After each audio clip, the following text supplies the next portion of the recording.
Take the cannoli. What's good, everybody? It's Nerd Mafia and my boy T-Rev the Trev, a.k.a. the comic nerd, a.k.a. the vintage 2K killer, a.k.a. I am Canada, a.k.a. Vintage.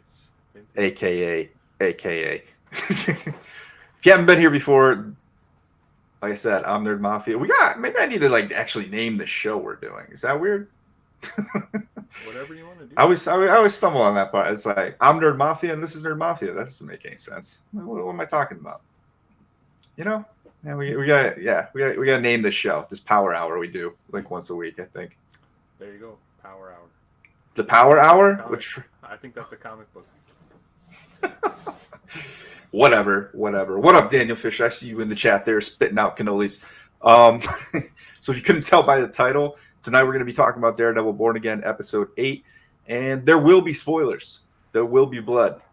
If you're not ready for that, get the fuck out of here. If you are, stick around. It's going to be a fun time. All right. So how we usually do this is we're going to go ahead and start breaking down this episode. But before we do that, of the episode, what was the name? That's a tough question because I wasn't paying attention. What was the name? What was that? I didn't even see the title. Literally just scanned through the whole thing and didn't even pay attention to the title. What do you got? Oh, we're typing. Drum roll. I don't know, Trev. I didn't look. What was it? Let's see here. Oh, are you actually typing? That's how you type? Yeah, I was. You type in drum rolls? Oh, what a night. Oh, what a night. Okay, that was some useless not. How you feel about this episode, Trev? How to make you feel inside tenderly? I thought it was okay. It wasn't terrible. I thought it was okay. Like a 7. 7 yeah. out of 10. I say I like some of the dynamics between like every episode I felt leading up to this. They've had good. I like the dynamics between the characters. They're doing well with that. I find, like the shows are sometimes the pacing isn't always well. It's kind of a slog. The books, hit the books. Daniel says. The books with Nerd Mafia and T-Rev, Trev. Trev. I don't know. Is that how you actually? You could just go by your name too. You know. I could. I don't know about it's T-Rev. It's T-Rev like Malibu's Most Wanted. Have you ever seen that movie? That's where your name came from? You've just been too lazy to change it? That was a nickname. It was a nickname given to me when I was in university, right? We once saw them. He was like, "Be rad. You could be T-Rev." Hey, Ron. Hey, Ron. No, yeah, I think you hit it on the head. I don't know if it feels more like a slog just because you knew it was going to happen. We weren't going to get Punisher till the very end, if we're going to get him at all now. There's some kind of showdown coming, but I'm just sitting here where's the climax? Where's it at? Come on, give me what I want, And it's just that's what she said? Yeah, every damn time.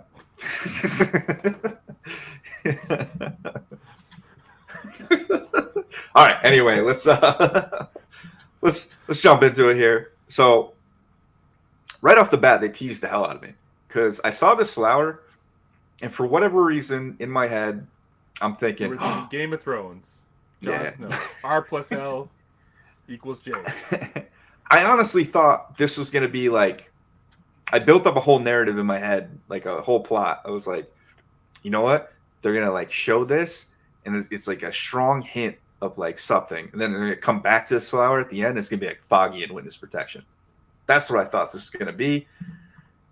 And no, turns out it's just a view of somebody from inside jail cell. That's somebody being bullseye. And again, the first thing I thought, what I just said there was, because the blue flower is is a little hint towards Rhaegar plus Lyanna equals Jon Snow in Game of Thrones. Yeah, that hasn't been even though we've watched the show and we know that in the books that hasn't been fully told yet. So right, but that was my first thought when I saw that flower. I was like, Why are they doing like a Game of Thrones thing? but I don't know. I just thought it was yeah. Like I mean, there was better ways to do this. I don't know really what they were. He's watching Beauty from behind his jail cell. It just feels like this took way too long. You know what I mean? I don't know. Like you said, like there's some, like I said earlier, there's some really good moments in this show. Like this episode too has moments. It's just the pacing and everything else, and maybe there's a better edit of this show that we don't know with cutscenes and everything else. Like maybe we should have been watching Bullseye. We could have been seeing him like in every episode, seeing what he's doing, like checking in on him. Yeah, you know like I mean? Something. Like seeing what's going on with him in the like every episode or every other episode. Like we could have had like 4 or 5 scenes already with him in the what's going on with him in the jail kind of thing, just to keep up with him.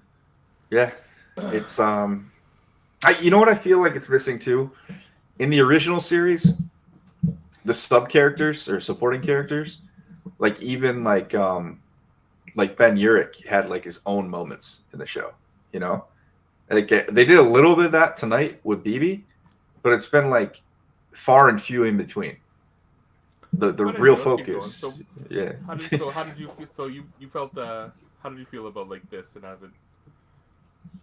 Honestly, my first reaction to this was like, you bastards. I had this on my predictions game for like 7 weeks. I finally take it off. Will we see Bullseye? And now he's back. You know, like that's what's pissing me off. Honestly, this screwed me over. Yeah, it's like, you know, I just took him off. I don't know how I can make this show about me, but this is how I'm gonna do it. Exactly. My first thought, 5 seconds into the show. What the F? Hey, man, we're here for you with this prediction game, just like sports betting, to keep your interest involved, you know, give you some investment. And they just didn't want to play ball with Vegas. I'm Vegas. I'm the casino. I'm trying to, like, get you the highest probability, like solid bets there are. And the show just doesn't want to play ball. They're just like no, we're going to throw curveballs every which way. All right, next one. All right, so we basically, the long and short of his whole scene in the beginning is we find out that Mayor Fisk ordered he be put back into Gen Pop, which I didn't know a mayor could do, to be honest with you. That I don't think that's how it works. Especially because this guy's probably in federal prison. It's probably paid off guards, right? I guess. I mean, hey, whatever floats your boat there. That's how it happened. We accept it. Kingpin, like Wilson Fisk is becoming fully realized as the Kingpin again, right? So that means he has. And remember, in Daredevil, like when he's in jail, he like controls the jail, right? Like, yeah. Like. At which point, too, when I heard about this, I was kind of like also feeling self-validated because I put out a video after like the first couple episodes, I think, or short. And I think I talked about it in one of the preview streams too, where it all kind of felt to me like the Kingpin was behind this whole thing. Like I even thought he was purposely faking Foggy's death, which it's not even a spoiler. It's just a theory at this point. Everybody thinks that because of like the hints towards that comic book from the first episode. So this kind of put that in my mind too, and then I think they kind of threw a little bit of curveball. Like as we go forward, we'll get to the clip or the screenshot. But anyway, if we go from there, so he's put into Gen Pop. I think under the assumption that Fisk wants him to kill him. That he wants him dead in Gen Pop. He wants and that's why the guard says to him, "This is Agent," like to suggest that he's with law enforcement, right? Mm-hmm. So like that. The other inmates know he's in law enforcement, and that they'll hopefully attack him and kind of do him in. That's the premise that scene suggests, right? Damn, you for real, Danny Fisher? That is crazy. That must be like just a New York City thing then. Whatever. See, I'm not a New Yorker. I don't know what to tell you. Yeah, but anyway, yeah, you're absolutely right. And I missed that part. But yeah, all but the feelings. We get back to Red Hook. And Fisk is basically kind of feeling himself right here. Already talking about how like his his project's going to go through, and I believe here he also says something else to Vanessa. I think they talk about. No, do they get much into anything else right here? Am I misremembering something? I think he just talks about the project. As far as I recall, yeah, I'm not. Yeah. I don't remember the specific other elements of the conversation. Yeah. Okay. I don't. No, you're good. There's a lot of like weird slow shooting scenes. This one's like, I guess it wasn't as memorable. It has in moments, but whatever. We cut from there, doing the normal thing, cutting between Matt and Fisk, and well, actually, Heather. Now that we're talking about this as well, so we're seeing the like here between this scene and the next scene, and some of the next scenes forward. What we're seeing here is we're seeing like that the foundation of Vanessa and Wilson's marriage is getting stronger, and that Matt and his girlfriend Heather there. I believe her name's Heather, right? Their relationship is crumbling.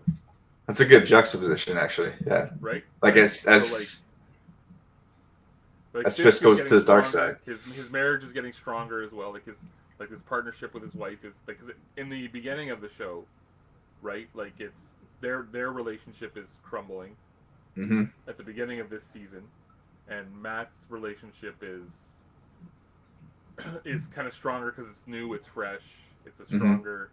They're happy together, they're in a good place, and again, as the season has gone on, they've their marriage has become stronger, and their relationship is kind of crumbling, right? So it's just like everything in this show is as you said, juxtaposed between how the Kingpin is doing and how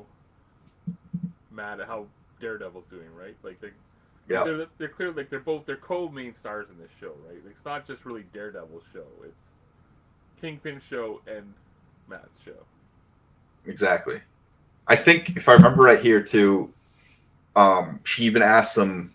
She comes out and asks him like, "I'm not sure why you're even doing this," and he's like, "It's a transformation."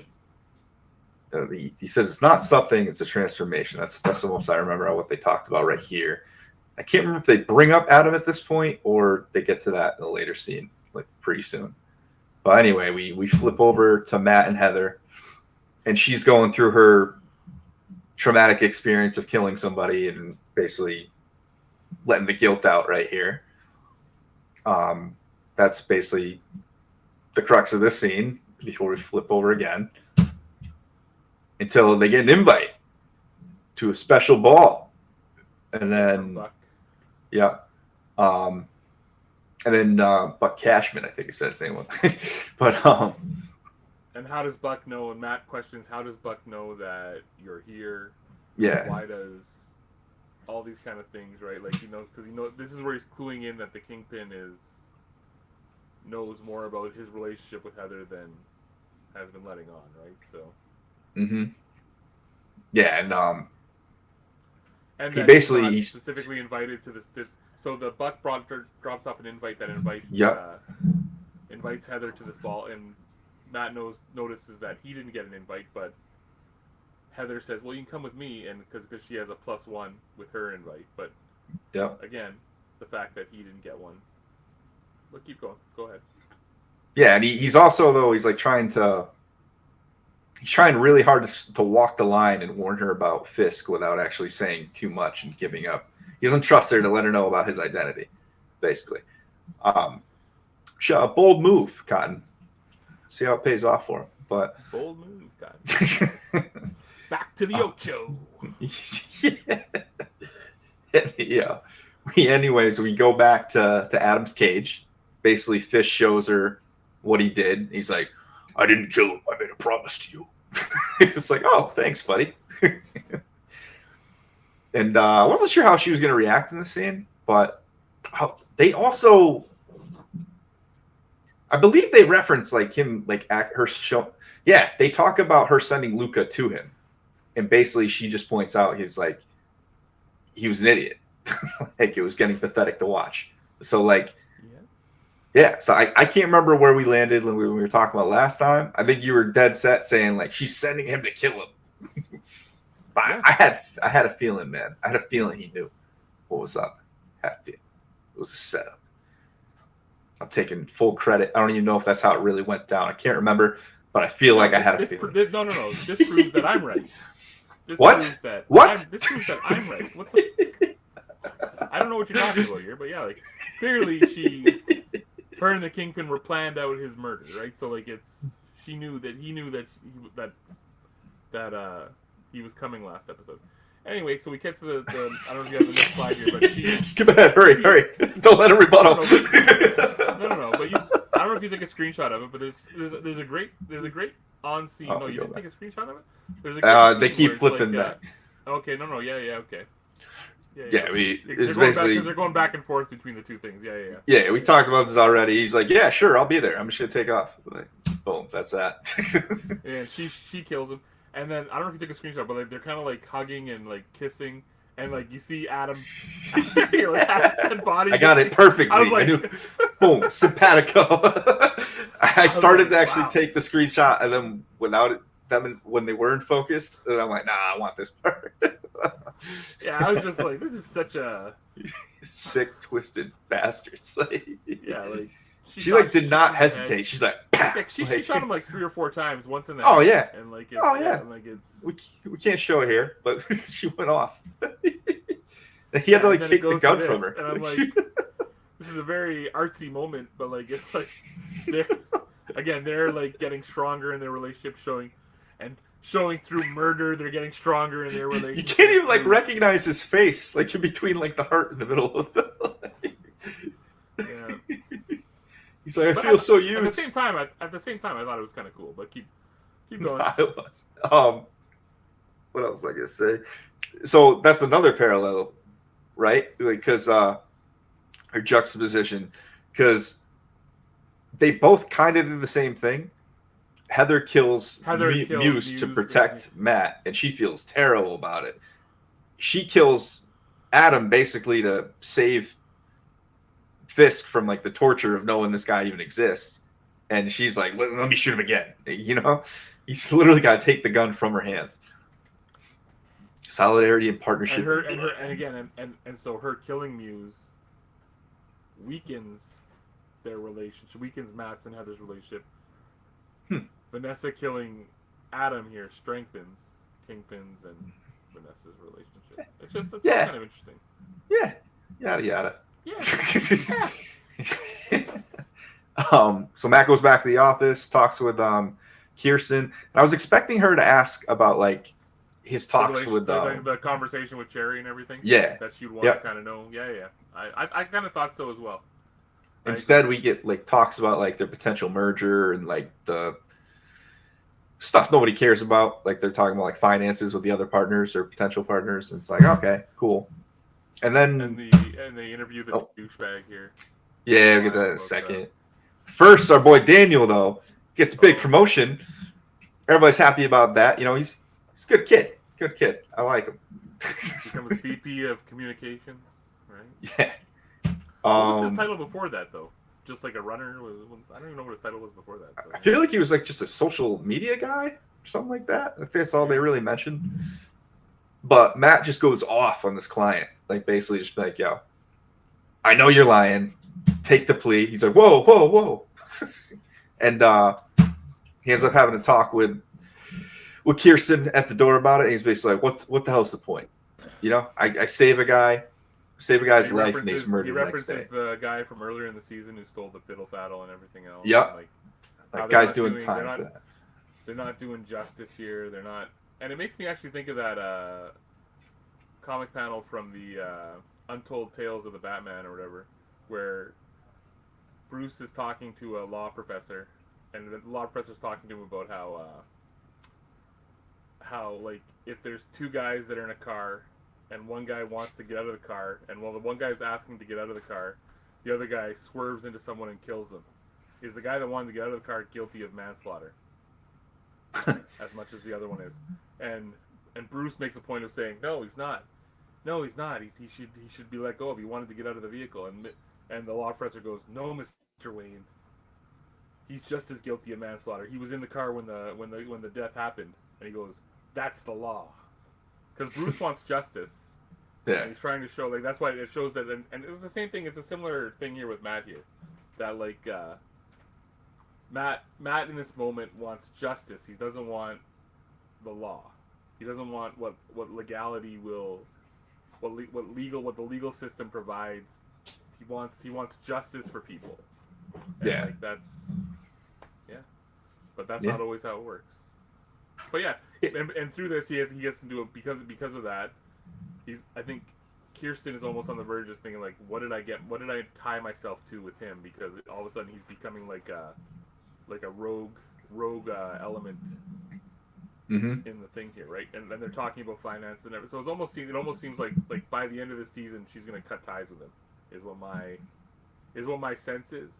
By the end of the season or the beginning of next season, he's gonna be on his own. He's not gonna be part of a big law firm. He's gonna have to do stuff from the ground up. That's actually that's definitely in play. Maybe the whole thing with the partner is getting stalled because of Matt too. Yeah, maybe she got her doubts because he's going off the beaten path here, right? So like he's like and because if he's shown that he's not really doing his part here. He's not doing what he doesn't want to represent the person. He didn't want to shows up late. He wanted to represent the other guy for free and everything else, right? Like he didn't want to. He's not pulling in. He's not doing enough for the law firm. So my guess is that they're going to cut ties, and he'll get his name taken off the wall, suit style. I've been watching that. Actually, I was watching that just before I came down here. There's 9 seasons. It's like holy crap! I'm at the end of season 5, and I'm like, I only watched it like maybe the end of season 6 or 7. And it kind of jumped the shark for me when. I'm trying so hard to make it. It's just really hard. Anyway, Matt finds his way back to Josie's because what do you do after you leave work early? You drink. That's what we do. Bar, yeah. This is like such a New York City scene, though, because like nowhere else are you just going to a bar like when it's daylight, like this, just an empty hole in the wall, and like drink up. I don't even think the place is open yet, right? He's just kind of hanging outside of it, and like I said, she's remodeling still. It's been a year. She's still not. Seems like she's not even open still yet, right? So. Yeah. What up, Mike Porter? Thank you for the cannoli. But they yada yada. There's even a scene with Cherry in here. I just didn't care. That's where I'm at the point with Cherry now. Like I don't care. Like I'm so not connected to this guy. And she busts out this Irish whiskey too that Foggy had been saving. That Foggy only uses to celebrate. And Matt all of a sudden puts two things together, like a spark goes off in his brain saying, "So Foggy was going to celebrate," because I don't think he realized what Foggy was drinking that night. That the opening scene of this show happens. That like Matt didn't realize that he was celebrating something, Matt realizes that Foggy was going to win that case for whatever he was representing, and that's probably going to play out a little bit more. Yeah, we have like no details about whatever his case was later, now. So whoever Foggy was representing, maybe that's why. What we find out later, that's why Bullseye was sent against him. Well, we know because at the time it happened, it was Vanessa. So I was thinking it was Fist the whole time, but it was. But we're not there yet in this episode. So I didn't want to say it quite yet. So if Vanessa sent Bullseye again, because and again, Wilson's out of commission at that point as well too, right? So. So, Vanessa sent Bullseye, as we learn later in this episode, to maybe murder Foggy, or Foggy faked his, or if Vanessa told him to make it seem like he's dead. Again, whatever. Where I don't know how that's gonna play out. Still, like it could be that he faked his death, as per there's hints, but we don't know for sure how that's gonna play out, right?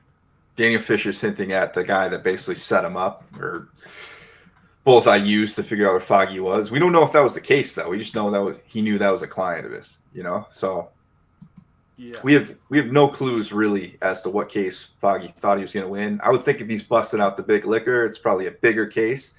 And if it's something big enough, we might as well talk about it now. I already like the cat out of the bag.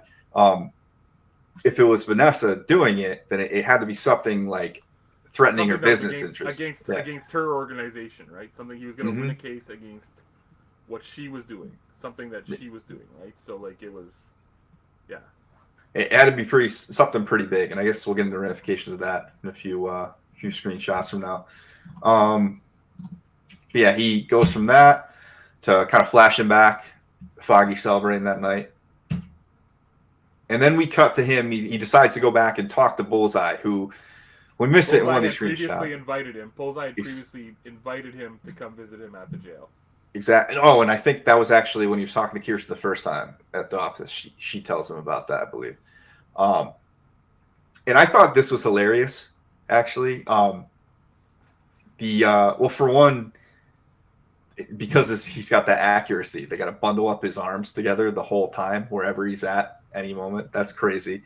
But then when he's like fed up with him, he's done talking with him, he just walks over and he's like, I'm just going to slam your head into the table as many times as I want. And there's no recording in this room. So I'm just going to tell the guard that comes back. He just starts slamming his head against the table. Like, that was great.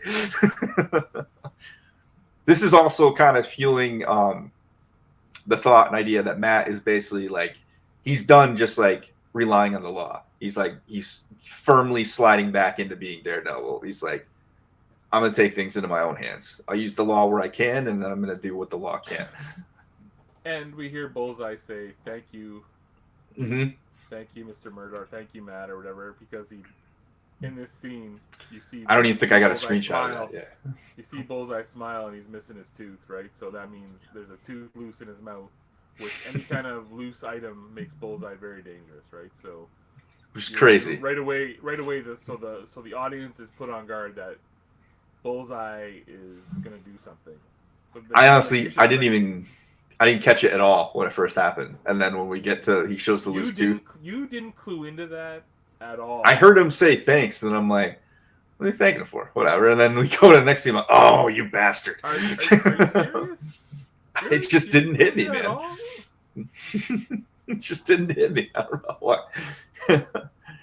It's getting hard to make it through the show without the things I want. Loving the show. I don't love it, Mike, but I like it. I don't love it. I like it. Like, I feel like there's a better edit of this show overall so far. But I like a lot of the themes it's bringing in. Again, we talked about it at the beginning. I like a lot of the themes. I like a lot of the character dynamics. But yeah, like, I'm happy the show's on, but yeah, I just feel like not as strongly with some other Marvel shows, but I just feel like we're missing something. You know, it's like a good show that could be great, and I don't exactly know how to put into words what we're missing, but it feels like we're missing something. You know.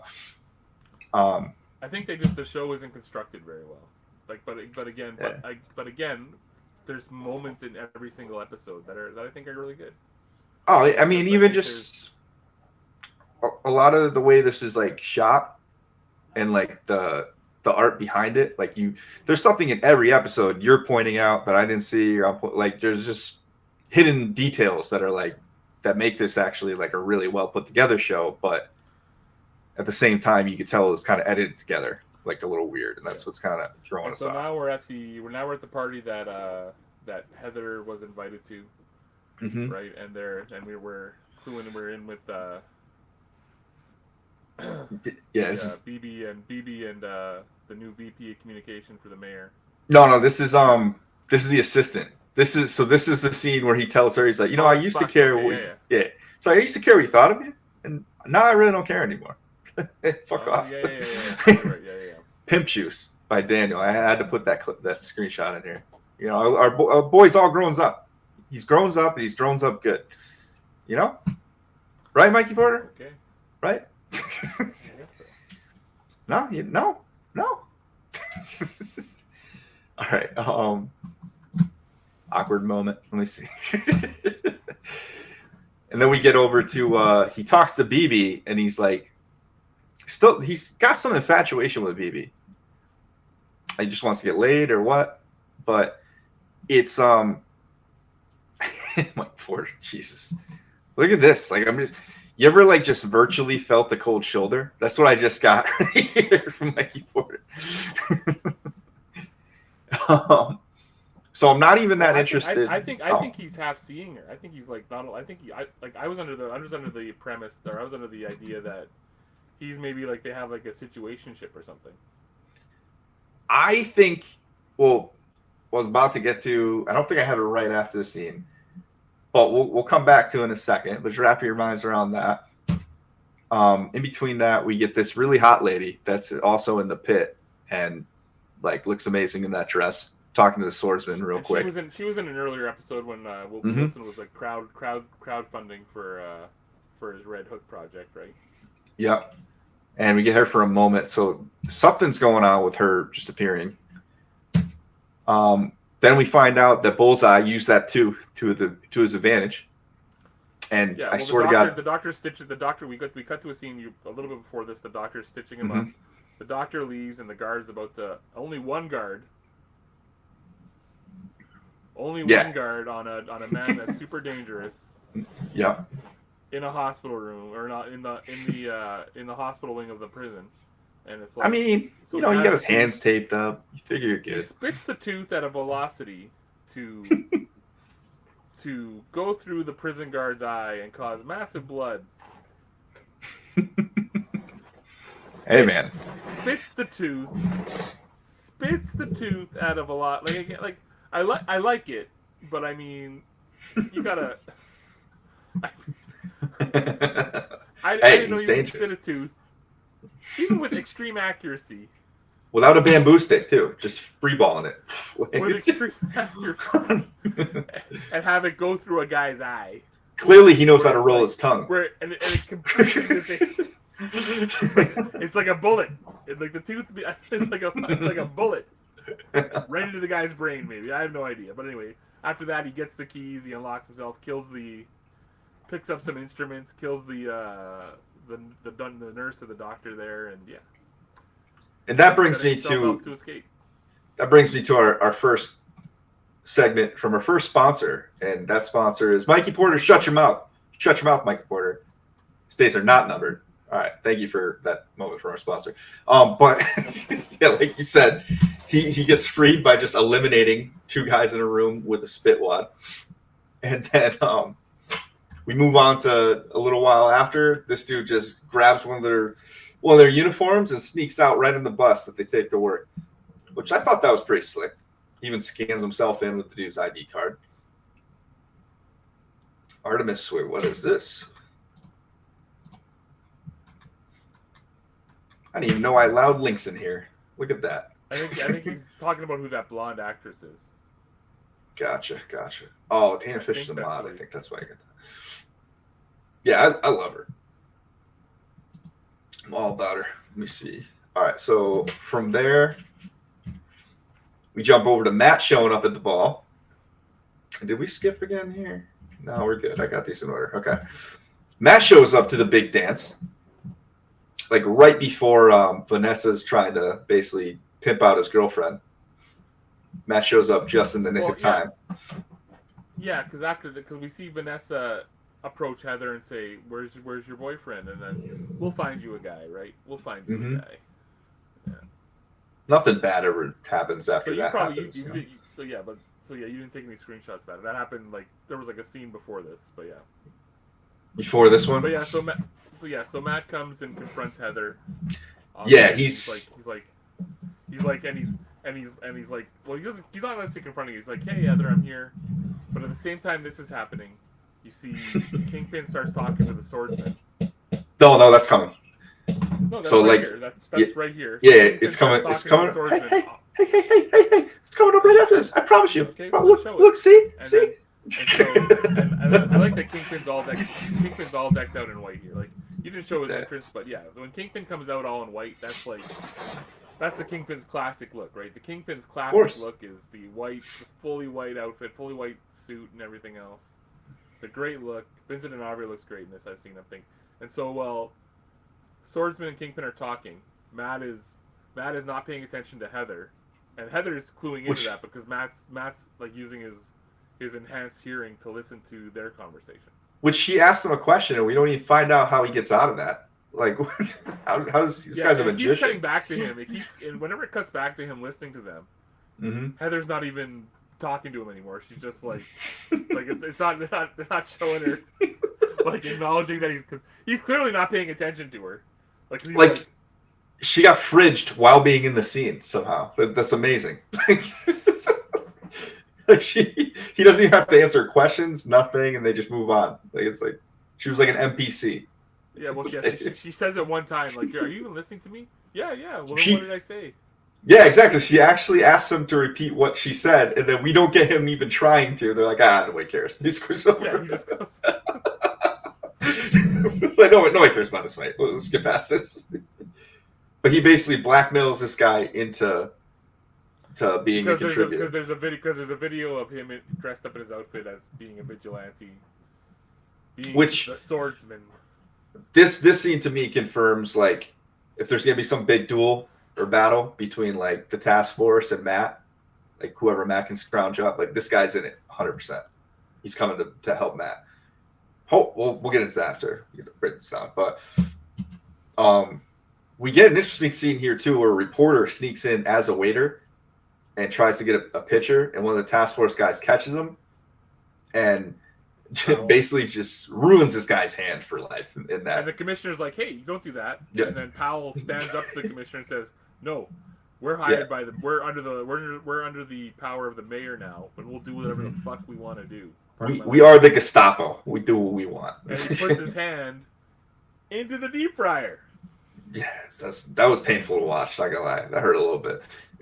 and the commissioner just sitting there watching, like he can't stop him. He can't do anything. He's realizing that the Kingpin has gotten too much power now, right? Like the Kingpin has. Is it wrong that I paused it right after that though, and I actually went and made some French fries? Is that wrong? Should I have not done that? No? All right. I was like, kind of want some fries. I'm going to put them in the air fryer. How about that? Just for safety. This though leads to an interesting conversation here. She sneaks away from Daniel for a minute to catch the commissioner on his way out. Well, because I think she recognizes that he's like not on board with kind of what's going on, right? She's recognizing, so she recognizes that and she wants to talk to him. And the interesting part is Daniel Fisher. Somebody's got my back here, you know. Somebody does. While she's talking to him, it kind of closes into the what's his name, Cole. Yeah. What's the guy? What's that? He's watching Cole. He's paying attention to this. He's paying attention to this conversation. Like he's paying attention to this, which I think will probably maybe play out in the next episode. But it seemed like I don't know why. Otherwise, I don't know why they showed that. But he was paying attention to this conversation, right? So. Yeah, the police commissioner lets it out. He's like, "You do know Fisk was the #1 suspect in the death of your uncle, right?" And she's like, "I do know that. Why do you think I'm here?" Basically, something along those lines. Might be paraphrasing. And then she goes back to like playing ball with Daniel, our boy Daniel. And that's why I was kind of saying like we should think about. What does she say? She says, "I have to go back to my job." She says, "I have to go back to my job." Yep. Yeah. So she's just working on bringing him down. Like she's. I think what she did is she found the dumbest guy in his office, and she's like, "That's my in." She's working him. Yeah. Or trying to work him. Yeah. From there, like Matt and her going back and forth a little bit. He's still trying. Oh, will we get here, Mikey? Swordman go and get iced by the corrupt task force before Matt can regroup and get the force, which he'll take down. But there will be loose pieces for the next season. No, Mike Porter. You know what? It actually is our time for our next commercial break. As is, shut your mouth, Mike. No. Why do you think that Swordsman's going down, bro? He fences. I can see what he's saying. I can see what he's saying. So like because he's gonna rebuff the Kingpin. The Kingpin's gonna get pissed off at him and send the task force after him. So I can see that happening, and that might be what makes Matt want to all of a sudden like because it's another vigilante killed. It's another, even though he doesn't really necessarily know exactly what's going on, but. Yeah, I could very much see that happening. That's a good point, Mike. I agree that could be a potential way this plays out. Listen, the Swordsman is a fantastic individual. Great hair and mustache. Fantastic. I mean, I said, he's a great villain in Better Call Saul. Man. Like he ain't going out like no chump. I'm just letting you know that. Okay, Mike? You Mike. Do I gotta It make might be it a like? moment. It might be like an Indiana Jones moment, where like he tries to kill the Kingpin, or he tries to kill some guy with a sword, and the guy just shoots him. Nah, he's gonna. He's an old battle You axe know with what? that sword. Now that I've said that, I bet you that's what they're gonna do. He's gonna do some fancy sword work, like. Do I gotta make that a said, Mike Porter add-in question and, to the prediction game? And I bet you one of the guys on the task force or the Kingpin himself will just shoot him and kill him. It's not happening, man. He's gonna. All right, so that's gonna be a question now. Does the swordsman live? Does the swordsman survive? Does it play out like Indiana Jones and the Raiders of the Lost Ark? That should be somebody's prediction. Just saying. It's not gonna happen like that, Mike. He's a badass. Anyway, back to the story. Matt's badass like really as a fencer can be. We call fencers badasses. Damn right we do. Damn right. I wish I could fence, but I didn't have money like that. So You can build. Matt's trying to convince Heather. Basically, I gotta build a fence this summer. Maybe I'll call you to help. Matt's trying to convince Heather about how bad Fisk really is. They're making their way towards him. Him and Vanessa come out for their first dance, and basically stalls him from getting to Fisk. We cut back to one of the guards that lived, and he's like, "Oh shit, these guys are dead. Bullseye's gone." Calls in and lets Buck know right away. Interestingly enough, and I think he lets Wilson Fisk know as well too. While he's on the dance floor, he's got to get an earpiece in. Definitely lets Cole know. We see that as well. But regardless, Matt still cuts in, and Mr. Steal Your Girl starts dancing with Vanessa. Because before this, Vanessa and Kingpin go out because Matt's about to confront Kingpin, and Heather's like, "No, you can't do that. You can't do that. You're gonna make a scene here. Like, what are you gonna do? You're not gonna prove anything." But Matt's convinced. He has convinced himself that he's gonna go to it, and as he's about to. I don't know if it's necessarily Vanessa sees. I think Vanessa sees him coming. And she's just like, we'll go to a dance right now. Because she sees Matt coming with conviction on his face. That's right. And and so Kingpin and Vanessa, they do like a first dance for this party. I don't know if that's ceremony or if she just decides that's what we're going to do. And then it cuts back to those other scenes. And at some point she basically talks to him about it, and Matt catches on. He's hearing everything. Well, no, but as Matt comes out on the dance floor with Heather to also dance, and it shows the two couples dancing, Kingpin is whispering to Matt under his breath, and he knows Matt can hear. Yeah. It's crazy. Like he's "What are you doing out here, devil?" or something like that. I kind of love that part. It was funny. But he's whispering it. He's whispering it, so he knows Matt can hear him. But like he's whispering it. So so Heather can't hear it. But he's like, I was just like, wow, like what are you like he's talking to him. What do you say we get over to the bar, have a drink by ourselves?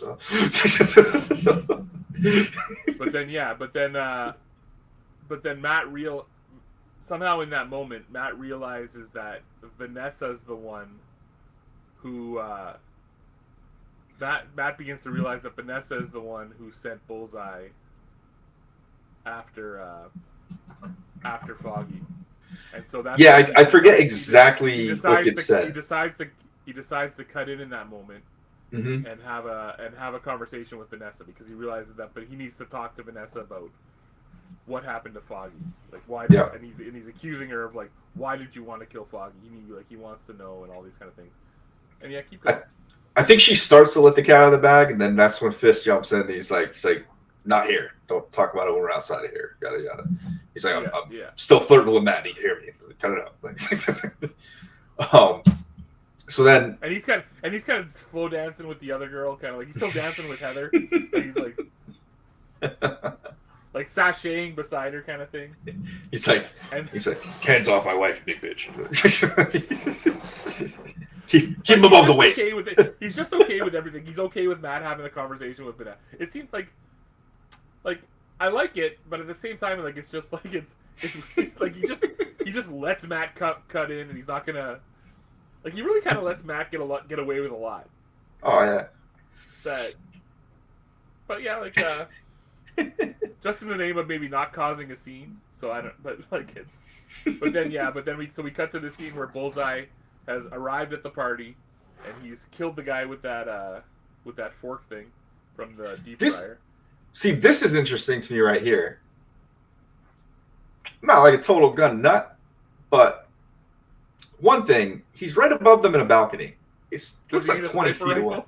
And he's a fucking Well, super accurate guy. Does he need a sniper rifle? not only that, but that doesn't look like a sniper rifle. When I first looked at that, I thought it was a shotgun. And No, but it's got a. But look, go back yeah, to it. Like it's definitely. look how it's a thick that rifle of barrel some is, kind. though. Look how But thick it's that a barrel rifle. is. Like why does he have like where did he get the rifle? I don't know. It was an odd choice. Completely odd choice. I think a pistol would have been perfectly fine here for him to take out whoever he wanted to. Especially for Bullseye. Like yeah. Like why does he need a sniper rifle? Very, very odd choice in weaponry right here.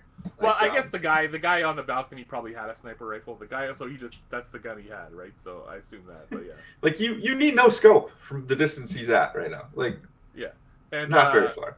And so while this is happening, Daredevil hears the gun cocking, like and everything else. Daredevil hears it, and so he somehow knows that it's targeting Wilson.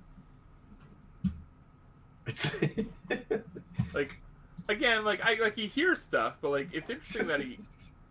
Like with his echolocation, he can see where the guy's aiming, like where Bullseye's aiming at. Hey man, you don't question him, okay? You don't question. But then he acts to save Kingpin, and then there's a bunch of and I love it when there's blood on the Kingpin suit, like a all white suit, and he's got blood on it and everything else. Like that's great. And Mikey Porter says here, that's great visual. As big as Fisk is, Matt only had 1 out of 5 chances of blocking that bullet. Yeah, and then everybody just kind of leaves Matt on the floor, like nobody cares. I get it's the mayor, so you got to pull him away and make sure he's safe. But just nobody tends to him whatsoever. Dude just took the bullet. She's probably getting like a citation or award after this. This is actually, just thought about it now. This is actually kind of parallel to a scene from the 90s animated Spider-Man, season number 1, where Peter Parker saves Wilson Fisk from, I believe, the Green... No, I don't think it was Green Goblin yet, but from the Hobgoblin.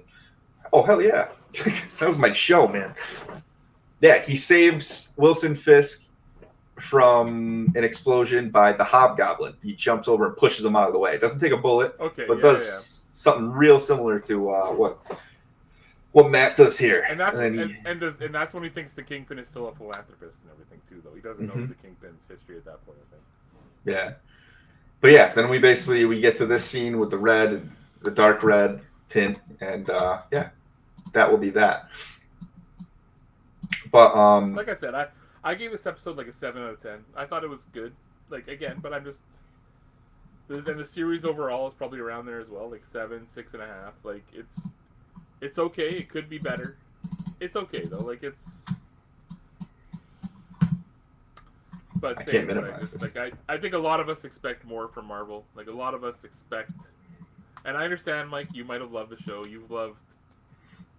I think you love 95% of Marvel, so or more. So, but then that's fine. That's fine that you love it. That's fine that you love it. I said like I like it.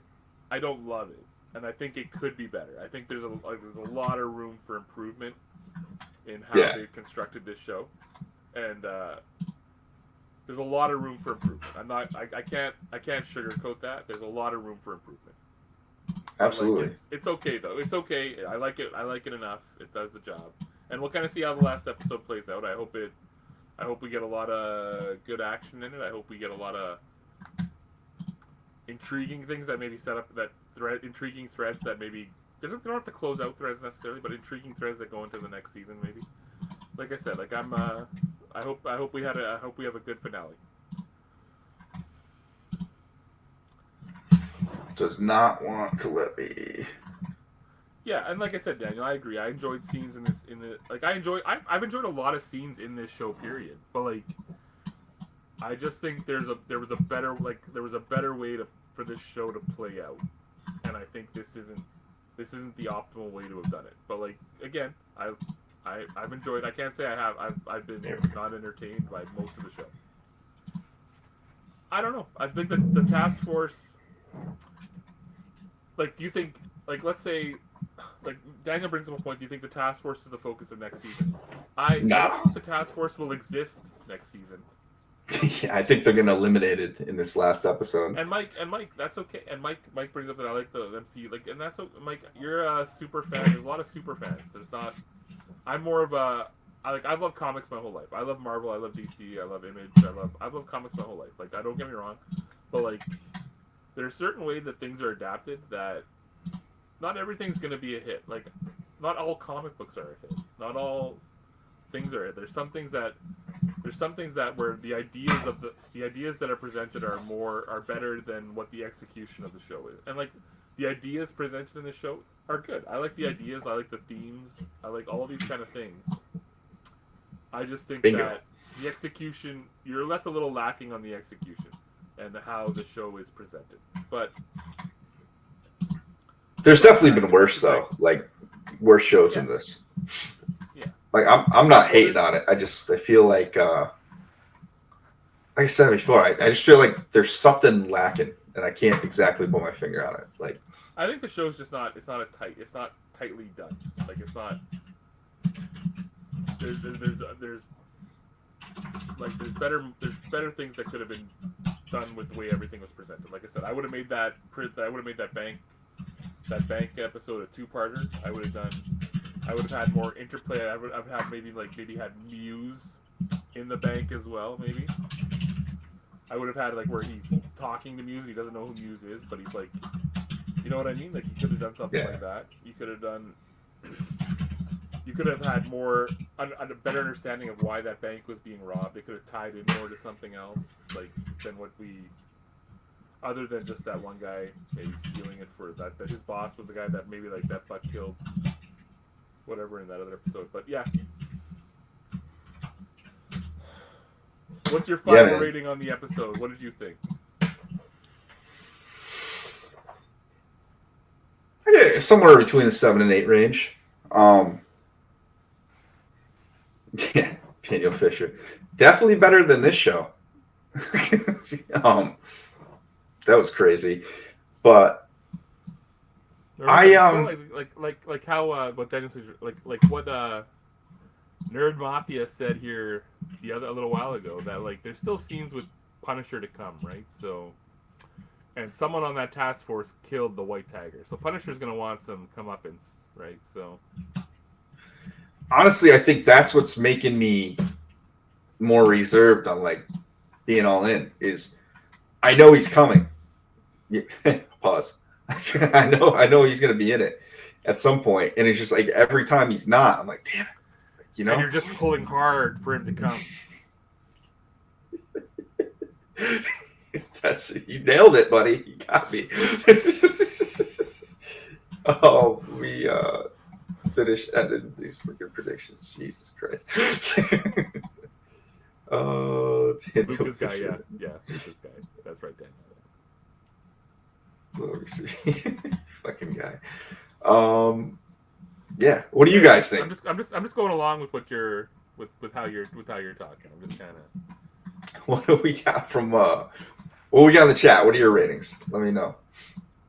Let me know what I need to disagree with.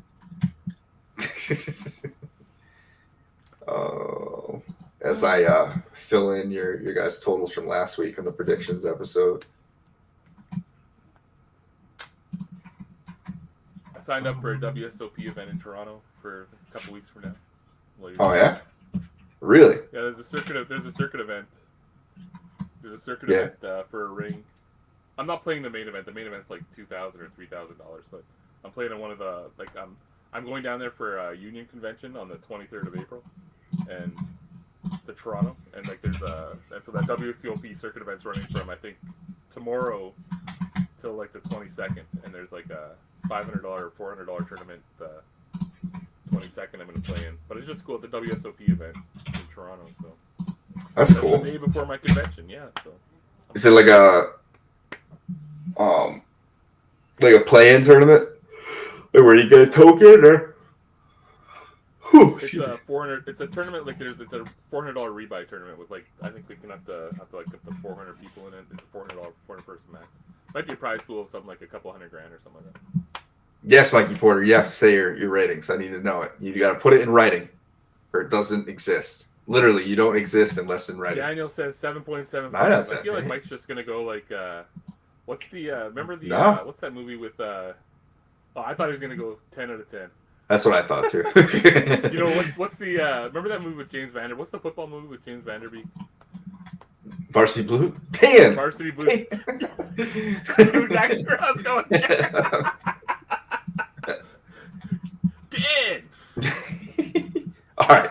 Let's I love how you knew exactly what I was talking about. Oh yeah. What let's jump into predictions. See where everybody screwed up. Including myself. Over under 55. It was 47 minutes, I believe. So the under takes it. Who guessed under? Daniel Fisher. Oh, everybody picked under but Daniel Fisher. You're already one down. No points gained on Santa. No points gained on Santa. Nope, tied up. Oh yeah, you keeping track? Tied up with Santa so far. Do we get a courtroom? You were, how many points? How many points did you say you were behind? 6? Santa? Not as I think so. But we got to keep track for that question that comes up in this one. All right.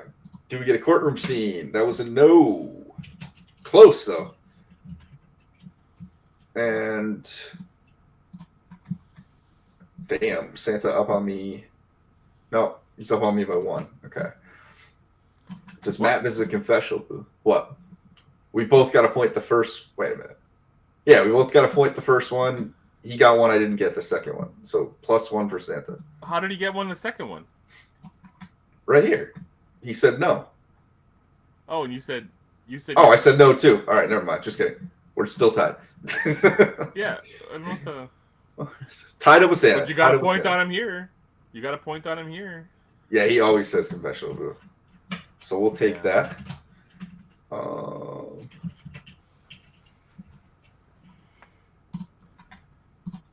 just folded my Ice Windu bus shirt. Hey. Yeah, I heard good things about Thunderbolts too, Mike. I heard that people were. Already got my tickets. I heard that there were viewings, and the viewings were people were like amazed by it. Yeah, my theater was like packed when I went to go make a reservation, like already 2 days in after the movie tickets were released. Right on. So that usually like never happens in my theater too. Oh, I got a story about Minecraft too. When does the movie open? By the way, does the movie open? When does the movie open? Thunderbolts. Yeah. It is. I can tell you right now. No, it's. Or is it? Oh, it is. It's May 1st. Thursday, May 1st. That's something they usually do in the States. I don't know if they go at the same time. I'll probably do a Saturday or Sunday show, but. Yeah, typically with those, if I'm gonna do a reaction, I wait till like after the weekend, so like Monday minimum, just to give people a chance. May 2nd might be the official opening, Daniel, but it'll probably open the Thursday. Thursday will probably be Thursday showings, right? So, but May 2nd is probably the official opening. Yeah. Yeah. Nerd Mafia +1. Does the swordsman appear? Santa said yes. Only one to say yes. So now we're tied again. So back to tied again, or back to even for this. Yep. Gotta make it suspenseful. Does Angela, Hector's niece, this is the replacement for the Muse one. Is Angela, Hector's niece, sued up as White Tiger? Everybody said no. Everybody got a point. We're tied, you said, right? Yeah. Well, not tied for this one. Yeah. But you're still 6 points behind. Does the Punisher appear? I said yes. Only one to get it right was Ducky Momo saying no.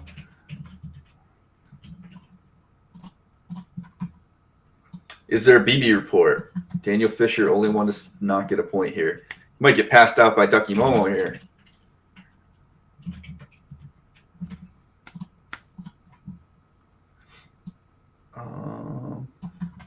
Does Wilson Fisk say Vanessa? He did say Vanessa. Everybody gets a point. Yeah. Where do we leave off? Is Santa up on me or are we tied again? I think you're tied. Well, you're tied for this one. Yeah, that's what I mean. However many points behind, yeah. Do we know who killed Do we learn who killed Hector? No. No. Santa said so yes. Now you gained a point again, yeah. All right, so you're saying I got a chance. Well, I mean, you got to get points, man. So you got to answer differently than him. Does Matt wear the Daredevil suit? We all said yes. Nobody gets a point. Does Wilson Fisk hit somebody? Thought for sure that was going to happen. Santa Me's still tied, and I think Ducky Momo the only one. He's run away with it this week. What's up, Pops? Is Foggy mentioned a reference? I said no, or I said yes. Nice. Okay. Santa's the only one to say no. So you Plus 2. Points. I thought they might reveal him this episode. I'm not gonna lie. Is there a cameo or a reference to a known MCU character, not the Punisher or Defenders? Yes, and nobody got a point for it. Swordsman. Is there a new, never before seen hero or villain introduced to the MCU? No, everybody gets the point. Plus 2 on Santa. It looks like I'm taking it. Snurd Mafia beat Santa. He doesn't have enough questions left to get it. So he's also going to lose a point for this one.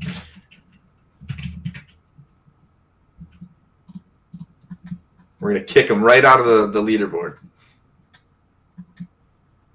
Probably not. He's still going to be doing better than me, I betcha. All right. So Ducky Momo got no point there. Daniel Fisher caught up a little bit. All right. And fill in your predictions here. Ducky Momo, Fisk is angry. Nope. I don't think Fisk was angry at all this episode. I don't think so either, but that's just hilarious. That's the prediction. Next one? Matt and Heather. Next, have an uncomfortable conversation. Daniel got a point. Yeah. There you go, Daniel Fisher. Star Wars Santa face to face with Fisk and Daredevil. Yeah. Did they get face to face? Damn. All right. Well, I mean, they were on the dance floor, right? That's definitely face to face. Yeah, it was close enough. Fisk Task Force makes an arrest. Did they actually arrest anybody? Oh. They just threw the waiter out, right?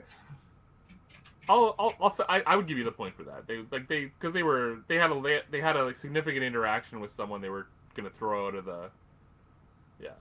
Also, they kind of detained him for a minute. I don't know if that's an arrest. It's not an arrest, but they were gonna. They were. You just said it. You just said it. You just said it. It's not an arrest. Well, it's not, but it's a significant interaction with someone. I don't want to be a cheater. I'm already up on about 1 point. All right. Well, then you only gained up 1 point on him, I guess, right? 2 points actually. That would have given me 3. So I'll take what I got. Okay.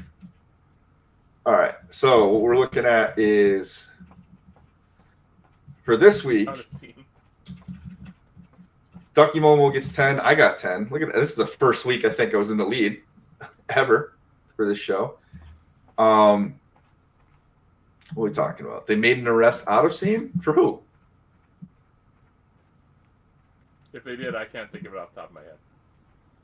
He could just be trying to help you, though. Yeah, right? No, I think they just threw the reporter out. You can't arrest a press member for taking a picture like that. When Fisk was talking to Swordsman, what about that? About the task force maybe arresting someone? I mean, they threatened. They threatened. He threatened to send the task force after the Swordsman. Yeah. And release, right? Picking up someone? Possibly, but it didn't happen on screen. Just yeah. Ignore it for now. Go through them. Finish what you're doing. All right, cool. So this week, Santa came in last place. Santa came in last place with 8 points. So last week's total right here added to new total. No worries. We got Ducky Momo and Daniel Fisher are now tied for the lead, and Santa's only beating me by 3 points. So you know what that means? I got to make like 20 questions for next week. What are you at? You're at 69. Yeah, might just stay here. And Santa's at 72, and they're at 70. So you're 7 points behind the leader. Yeah, I don't think. Congratulations, Daniel, co-lead. Hey, I mean, if co-winners, what if there's co-winners? You're gonna cut the Daredevil in half. I've been thinking about that. We're gonna have to think about a really creative tiebreaker, and I just haven't decided what. Buy another Daredevil. You're probably just gonna have to buy another Daredevil. I don't think that's happening. Plus postage, or you will cut the Daredevil in half. One of you better win. That's all I got to say. Okay, one of you better win, or I'm cutting Daredevil in half and I'm sending it to TG. If Ducky and I forget to submit, you gotta put it up against the wall, just so it kind of looks like. And I'm cutting it with a katana. Or you're cutting it in half, Can I get half horizontally so one person gets the torso, one person gets the legs? Yeah, man, that's how it's going down. I'm not even filling one out next week. I'm just staying at 69. That's how I'm gonna roll. But yeah, this is why do I feel like this is like the drunk revisionist history version of a recap tonight? I don't know, but we made it through. Out of sorts. I definitely missed some spots. I was trying to rush through and get the screenshots tonight, last minute. Actually, I was cutting down some trees. Maybe you should have done that when you came cutting down trees. So we had like in the springtime, some big ass branches fell down in my backyard, and I just like left it alone, and they were just an eyesore. And I'm trying to build a fence, so like they're directly in the way of me doing it. Yeah, I'm gonna do horizontal cedar without the cedar. So pine, pre-treated pine, but I'm building it that way. Why are you gonna do like stack them up like 6 feet high? No, so I built one before and I used the panels and the wood posts, did that way. I started looking into it a little bit more, doing a little YouTube research, and I saw the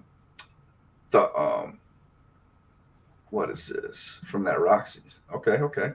I saw a metal post that you could put up that actually like they survive longer. They're not even that much more expensive. Oh, you're buying the pre-made panels? I'm not gonna buy the panels, no. So like at Home Depot or something? Oh, you're not. That's what I did for the original. Yeah, so I'm buying the metal post, galvanized steel post, and then what you do is you get a 2x4, and they have like screw holes to screw them all in. But you get a 2x4, split it in half, and you screw that to each side, and then you put up the horizontal like pickets.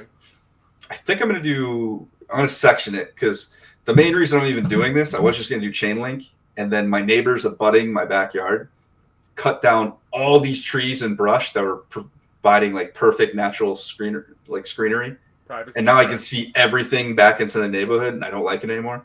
So like the back side of my property, I'm just gonna put up like a 6 foot, and then the right side where like I gotta build a fence too this summer too. Like I said, I gotta build a fence too this summer. People are cutting through our fucking part of my language. People are cutting through our yard to go to the back lane. It's kind of pissing me off. Oh really? Yeah, but when I first looked at it, I got like trees right around the border of my property, and I was gonna just go around them. I basically got permission from the neighbors, like they were cool with me getting probably way too close to the property line.